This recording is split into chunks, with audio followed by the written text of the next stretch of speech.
So many people these days are playing characters, okay? Including me, including probably you. And I think when you just achieve a little bit of clarity in your life, when you just see clearly sometimes, and I think everyone's felt this to some extent at some point, they just saw someone, you saw someone and they were just weird, like it was they weren't really looking at you or paying attention to you, or even if you observed an interaction, they weren't paying attention to the other person. They were just focused on playing their own character, being their own actor. And it's so common that we don't even notice it. And it's in high places also. It's in very high places and people don't even realize it. You can be a very successful actor with lots of money and power and influence. And I think that's what it means to be worldly, to be of the world rather than in the world. Because I think to be in the world is to pay attention and to try and offer some reality. Whether it's a conversation, whether it's some kind of exchange, whether it's some kind of service, check the motives, don't have any plan going in, and just see what happens.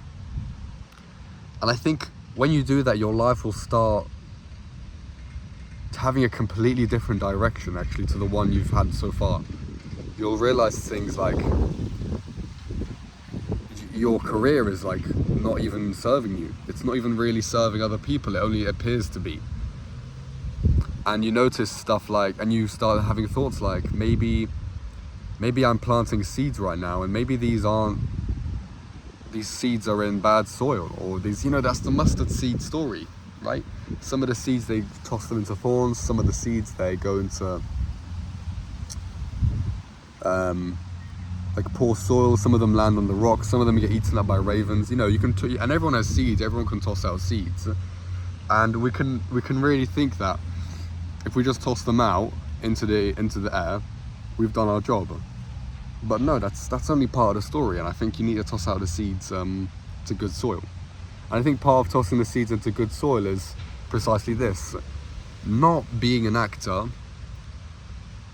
not having faith in an action itself. You need to pay attention to the soil. You need to pay attention to not just yourself, but the other person. And I think ironically how you do that is to forget yourself and forget the other person and trust the moment. And I think that makes interactions a lot more real, and I think it actually brings out your real personality more. But it's difficult to trust because some people don't know themselves to the point where when their real self comes out, they feel guilty, or they feel like a strong emotion, or they feel wrong, or they feel it's not allowed, basically, in some way. Because probably for early child, and this is where the early childhood's like, Gabor Mate and all of this. This is where it comes in handy. This is the space, because all of this stems from childhood, most likely, or from some point in your life anyway, where your real self wasn't condoned. You had to be a certain way, and then that gets really knocked into your head, like you got this character you can rely on, and then you can rely on this character for your whole life, and you never really discover yourself. You're really just playing. And here's the worst part: the character you're playing is a part of you. Because imagine yourself as an infinite branching node. There's a point and it branches infinitely. That one character is one branch of a branch of a branch of a branch. It's one pathway.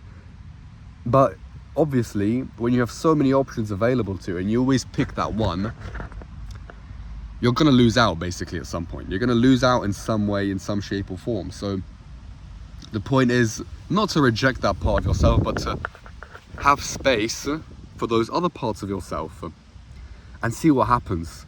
And see how it interacts with other people. And I think when you do that as well, it allows other people to be more themselves.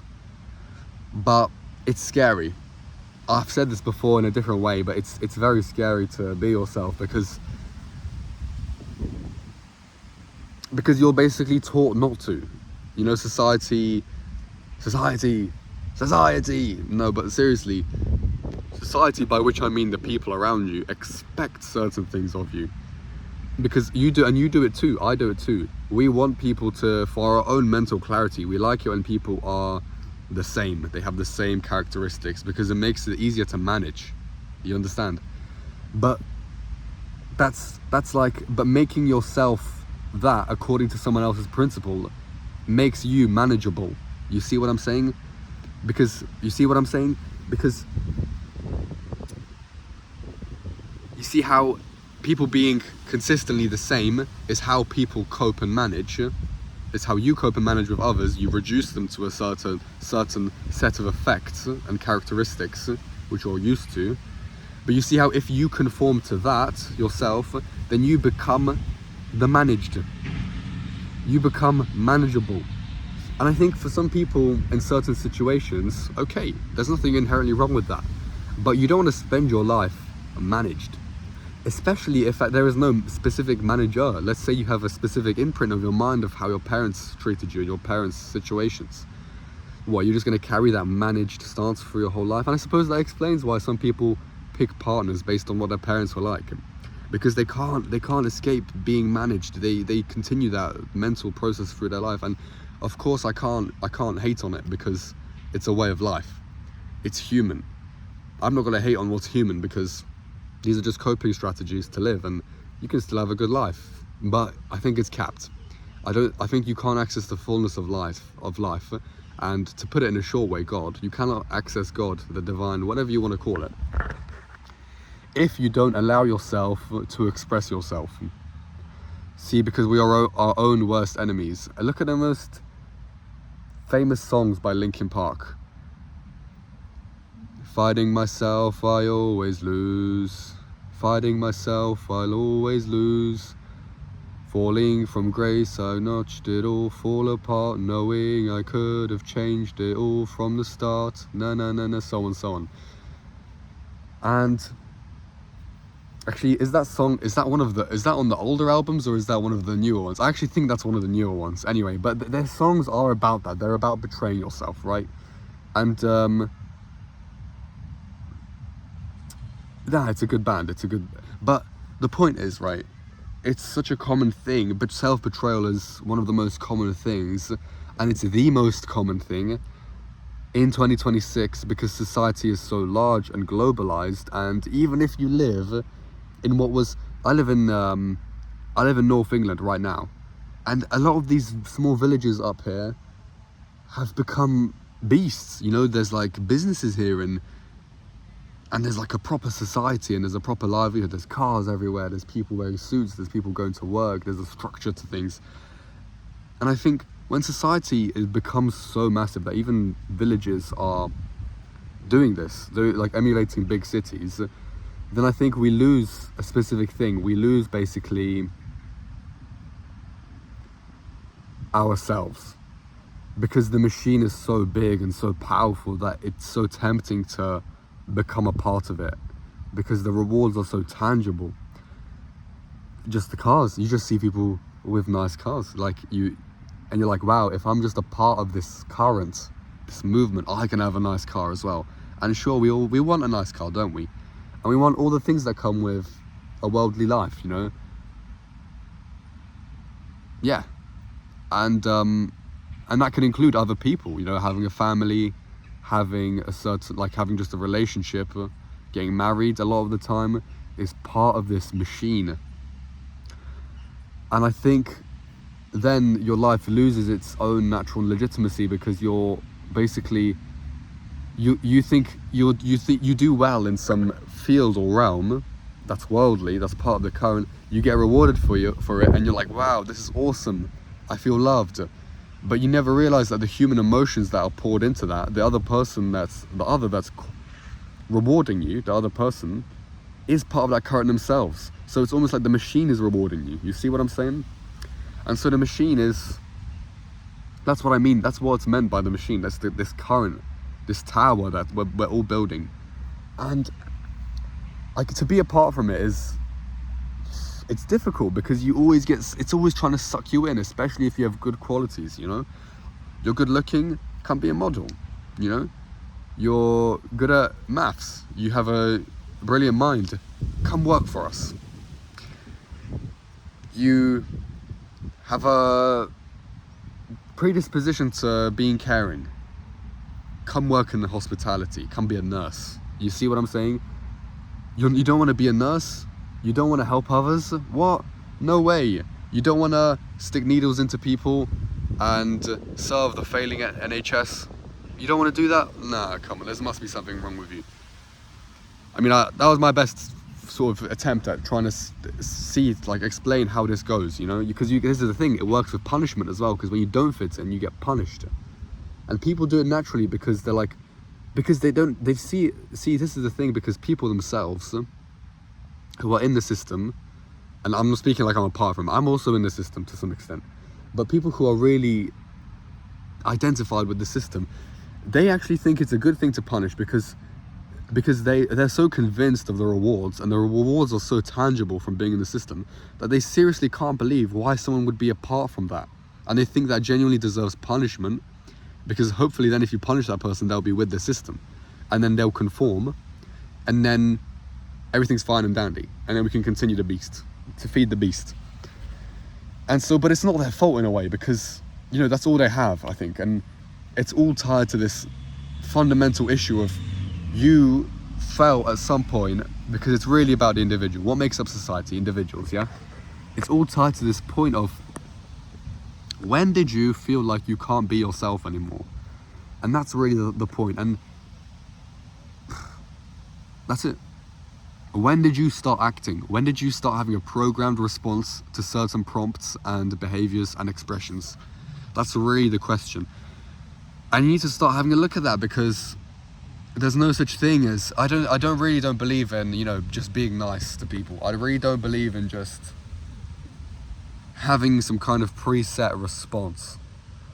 You just don't know what's gonna happen, but we try and control these outcomes, for God's sake. We try and control these outcomes by having a thing to say and having a personality to act out, so we're kind of safe in a way, and we kind of build this safe personality. And that's, by the way, that's what's meant by being a nice guy, in case you didn't know. Being safe, having a programmed response to things. There's no reality, there's zero risk taking.